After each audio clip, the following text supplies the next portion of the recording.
What up, G? It's me, Tito Muwawot, again and again. Ano bang bago? Wala. Pasok, uwi, kain, trabaho. Ano bang gagawin natin dito? Kakatapos nga lang din ng trabaho namin. Kaya paglabas namin, nakita namin tong langit, napakaganda. Di ko alam kung anong tawag dyan. Basta ang ganda lang sa mata. At fast forward, ito nakauwi na nga rin ako galing trabaho. Nilagay ko nga yung sleepers ko dun sa lalagayan ng sleepers. At napagbihis na rin pala ako. Rumekta na rin ako ng kusina, nakita ko si Mark nagluluto na. At nagugas na rin ako na itong kaldero. Yung pagsasaingan ko, naalala ko naubos pala yung baon ko kagabi. Kaya kanina binabad ko lang siya sa tubig. Pati tong kawali ko, inugasan ko na din para paglulutuan ko ng bago kong ulam. Ano kayang nasa isip nyo? Ano kayang lulutuin ni Tito Muwawot? At yon, nabanlawan ko na nga lahat, inamoy-amoy pa nga. At umakit na nga rin pala ako sa taas para kumuha ng bigas. 3 gatang nga pala yung kinuha ko ngayon kasi goods na to hanggang bukas. Yung kakainin ko ngayon at yung baon ko kasama na. At dali-dali na nga ako bumaba. Pagkababa ko nga, hinugasan ko agad siya. 3 gatang na bigas, 3 gatang na tubig din ang katumbas niya. Kaya ito, nilagay ko na sa rice cooker. At fast forward, nahiwa ko na pala yung patatas, bawang, sibuyas at isang sili. Inisang sili ko lang kasi sobrang anghang niya. At ito naman yung dilatang nabili ko, saba. At ito, pinainit ko na nga yung kawali. Pagkatapos, ilagay ko tong gamit na mantika. Manok lang naman ang pinrito dyan, kaya okay lang. Nasakot ako. Ayos ka. Yung yabang-yabang ko, takot ako sa talsik ng mantika. Sabi ba't gano'n pinainit ko na yan? Hindi, Yung mantika, kala mo may popcorn. Kaya ito, nung nakita ko ng mainit ng mantika, nilagay ko na yung bawang. Kinamay ko na nga lang pala to. Yan kasi yung kasama na ingredients para lalong sumarap yung pagkain ko. At sinunod ko nga itong sibuyas.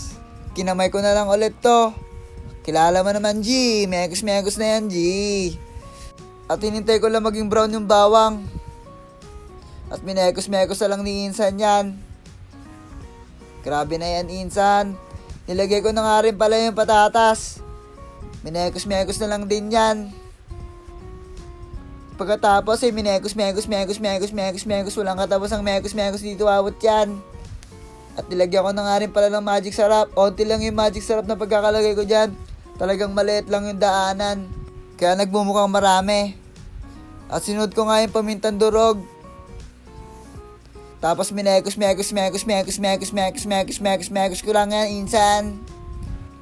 Nung nakita ko na medyo okay na yung patatas, sinunod ko na tong saba. Nilagay ko na nga pala lahat.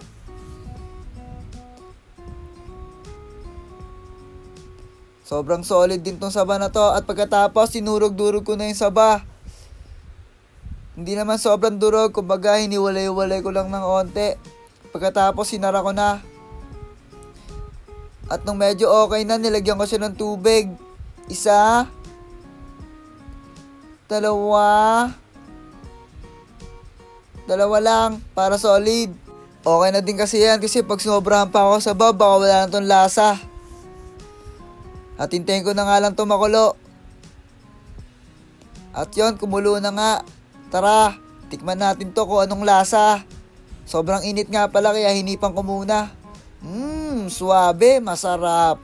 Manghang lang talaga siya kaya hindi nyo nakita sa mukha ko. At nilagyan ko na nga yung baonan ko.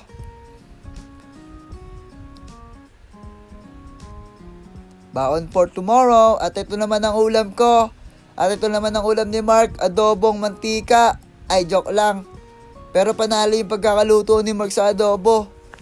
Gumagaling na nga kayo magluto ngayon eh. Puro masasarap na yung niluluto namin. Kaya minasan, itadakimasu! Kain tayo, G! Isang ubos ang kanin na naman to. Panalo nga yung pagkakaluto niya dun sa adobo. Sobrang sarap. Pagkatapos, nagutom pa nga ako kaya nagsandok pa ako ng kanin. May natira pa kasi akong ulam. Kaya naisipan ko magsandok pa ako. Di pa naman ako masyadong busog. Kaya ito, nilahat ko na yung laman ng mangkok. Nilagay ko na sa kanin ko. Sobrang panalo kasi yung luto ko. Naparami yung kain ko. Sana araw-araw akong ganito para lagi na akong busog. At the end, tumaba na din ako sana. At ito ang last hit ng aking subo. Wishy! Salamat sa malupitan luto mo, Tito Wawot. Pati onti na lang kainin ng kutsara eh. At syempre, pagkatapos kumain, maghuhugas na naman tayo ng pinggan. Usual, ganun talaga.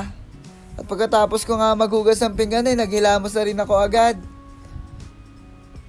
Sinabay ko na nga rin pala yung pagtututbrush, binabad ko lang yung sabon din sa mukha ko habang nagtututbrush.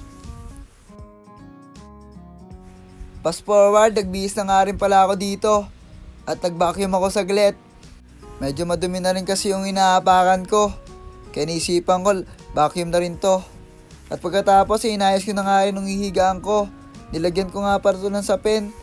Ito nga yung nilaban ko kahapon para mabango na rin yung higaan ko at masarap yung tulog ko. Maraming salamat sa inyo, G. Hanggang dito na lang. What up, G? It's me. Grrr! Tito mo, Wawut. At kung loves na loves mo ako, huwag mo kalimutang mag-like. At i-share mo na rin tong vlog ko.